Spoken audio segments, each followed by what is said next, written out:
Capricorn, this is for you. Okay, sa mga Capricorn na mapapadaan dito sa channel, ito ang inyong message today.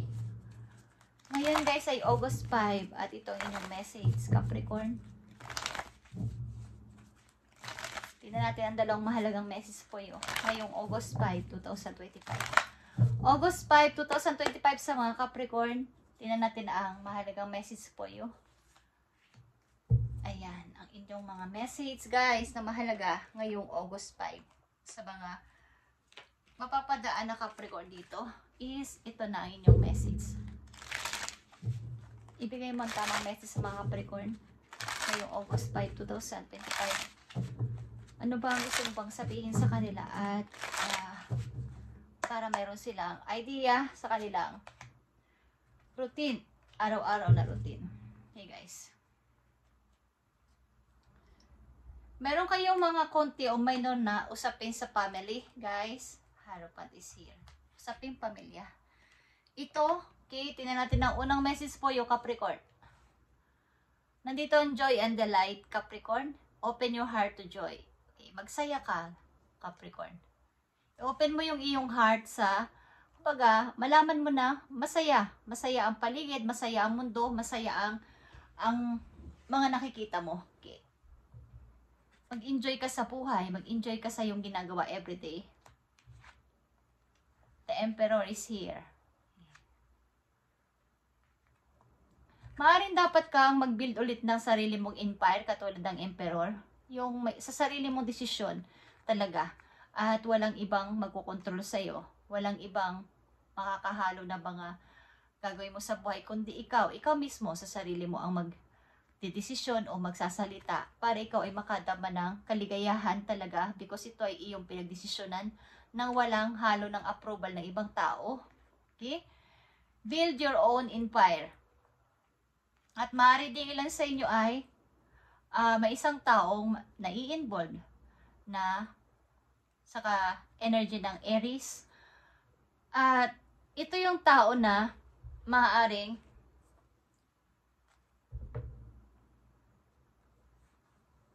ito kasi yung tao na gusto niya yung ikaw yung laging, parang siya yung laging bida.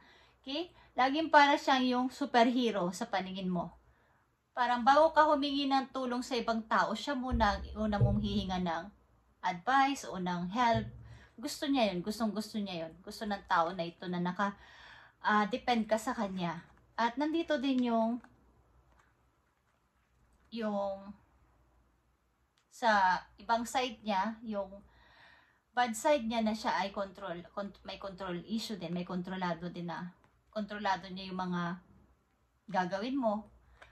But, titingnan natin ito mamaya kung ano ang kaugnayan sa'yo ng Emperor, okay? But, andito yung tao na parang siya yung guard mo, parang siya lagi yung gustong mauuna o magde-decide para sa'yo, okay? But, itong tao na to ay provider. Kumbaga ay gusto niya siya lagi yung hihinga mo ng help sapagkat kaya ka naman niyang i-provide o bigyan ng tulong talaga. Okay, Capricorn? Tingnan natin pa ang mga message po yo.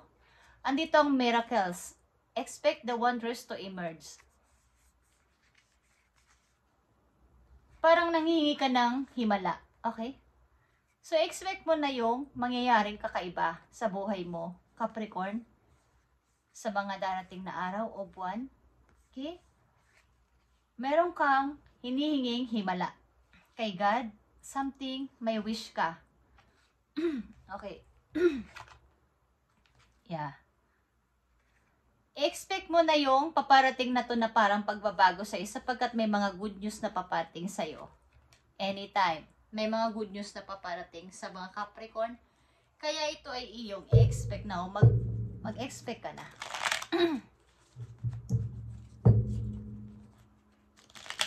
Magagandang balita is paparating sa inyo.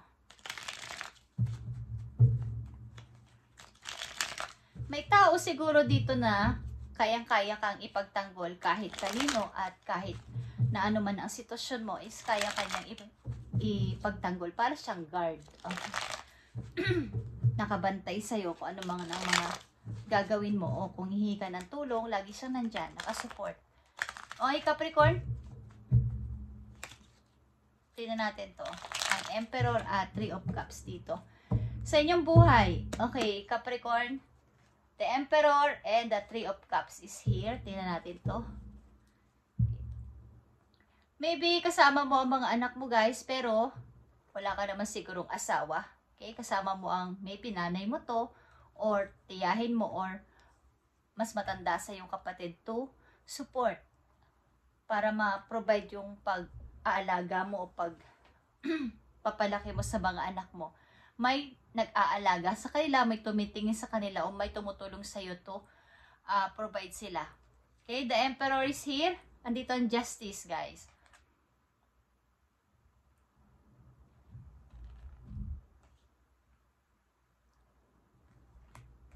And the Three of Cups is here. Ten of Swords. Okay. Malaking pagbabago ito na magaganap sa buhay mo. At tiyak na ikaw ay magugulat-gulat din sa sarili mo. Okay? Sa pagbangon mo na to sa buhay na para kang biglang naging matigas. Naging matapang. Parang wala ka nang pakialam sa kanila kahit na mag-iistorbo pa sila sa iyong pag-move on o sa pagharap mo sa katotohanan na sa pagbabago is wala ka nang pakialam. Okay, dito sa Emperor, andito ang Justice. Mukhang isa itong tao na nakahiwalayan mo, Capricorn. At itong tao na to maybe ay talagang may control sa iyong buhay o kinokontrol ka. Kung ano man ang desisyon mo o kung ano man ang mga pagpipilian mo sa buhay. Andito yung open your heart to joy. Kailangan mong maging malaya dito sa sitwasyon na to. Okay, kung ito man ay dati mong asawa o dati mo itong nakarelasyon is, andito yung Justice. Okay. Meron ditong paghihiwalay nangyari sa inyo ng partner mo at maaaring ito ay may hinihintay ka din na isa, pirma, something pirma or nilalakad na papeles para sa pagpirma dito sa, hindi ko alam kung divorce ito or papel na paghiwalay. Okay. At ito ay galing sa isang mataas na tao. Okay, sa maring munisipyo, something, or sa inyong lugar na naghihintay ka ng papeles. Okay. Parang mararamdaman mo dito ang paglaya sa person na to. Ang person kasi na to ay kontrolado ka. Kaya ka man niyang bigyan ng i-provide something na maging para siyang superhero sa buhay mo is, andito siya yung dapat na mauuna. Hindi ka dapat titingin sa iba or siya yung dapat susundin mo palagi. Lahat ng desisyon niya kailangan is isasangguni mo sa kanya. Okay, Capricorn, tingnan natin itong Justice and the Ten of Swords.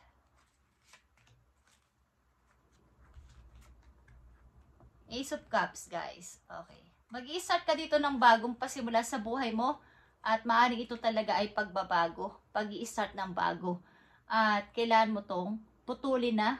Kung ito ay paghihiwalay ng dalawang tao na nagmahalan is maaaring mayroong kayo hinihintay na pipirmahan o something na pagpakasunduan dito. Maaaring mag-i-start ka ng bago sa buhay mo. Okay, the Ace of Cups is here. And Ten of Swords is here. Andito ang Five of Swords. Okay, paglisan talaga to sa mga taong bigla na lang sa'yo, kumbaga, nagbibigay ng problema, nagbibigay ng trouble, nagbibigay ng mga gasto, kumbaga. Sa halip na marami kang ipon dati, nawalan ka ng pera sa bangko, nawalan ka lahat ng mga ipon mo at kailangan mo mag-sacrifice dito na iwan ang mga tao na to o mga istorbong tao na to sa buhay mo. Okay? Something na ikaw ay naghihintay ng bagong pag-asa, bagong mga good news, okay, at ito ay hinihiling mo kay God as na parang himala na mangyari sa buhay mo. Okay? At nandito ang 8 of Wands, guys. At ito ay mga kulay-kulay. May mga kulay-kulay. Iba't ibang kulay ito. At colorful ito mangyari sa buhay mo.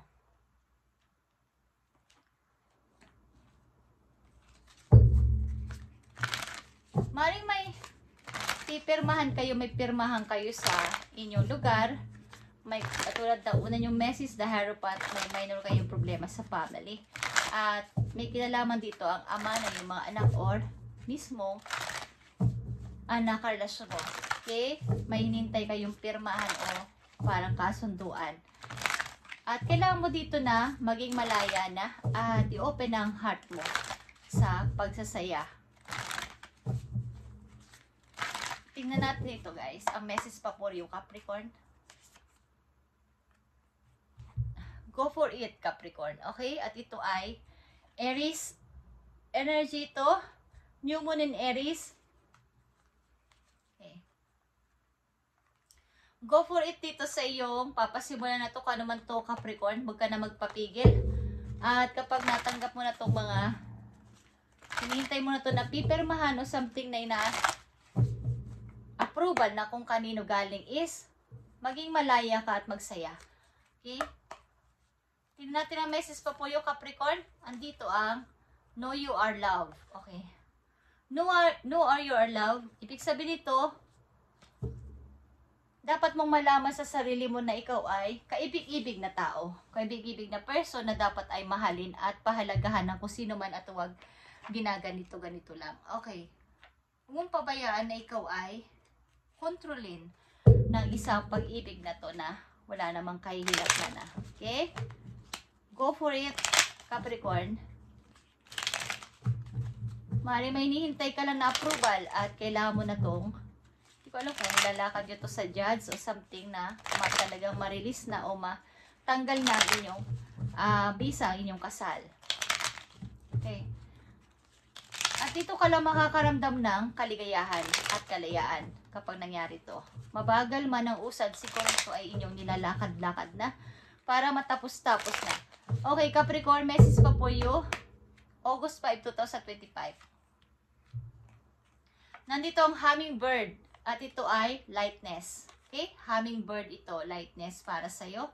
It is time for you to pursue your dreams with determination by doing this. You will make them a reality. Joy is just around the corner. But you have to believe that it's possible to manifest your vision. Stop waiting and doubting. Okay. Sa halip na ikaw ay mag-doubt at umistop, is magpatuloy.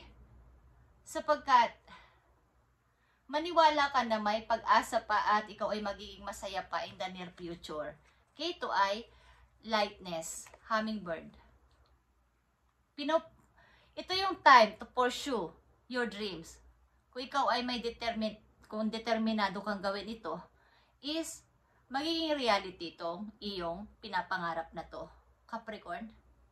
Sapagkat ang joy just around the corner, okay?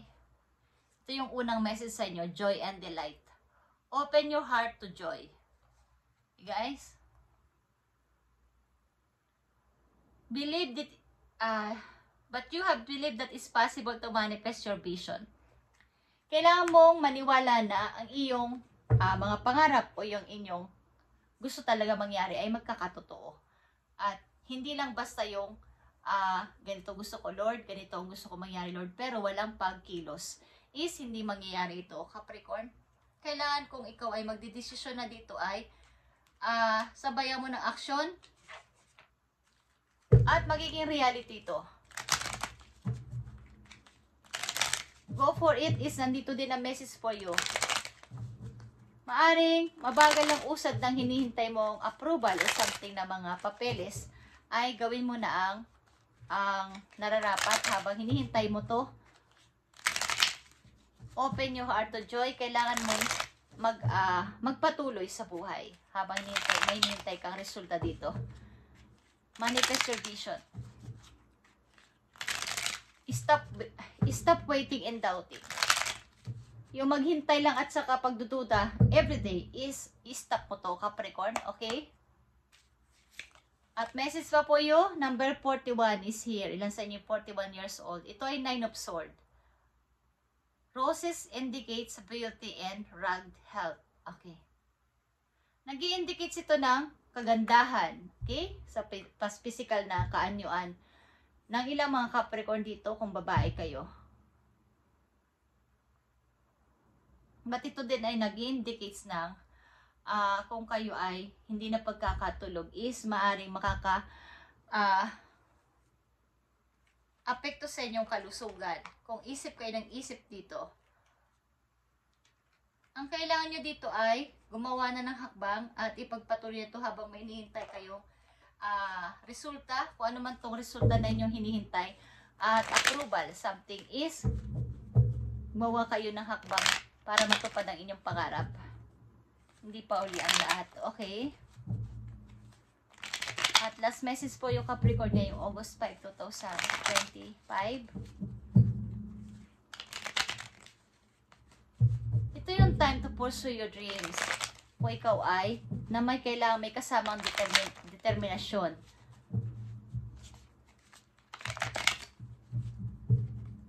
Message mo sa mga Capricorn para magkaroon sila ng idea.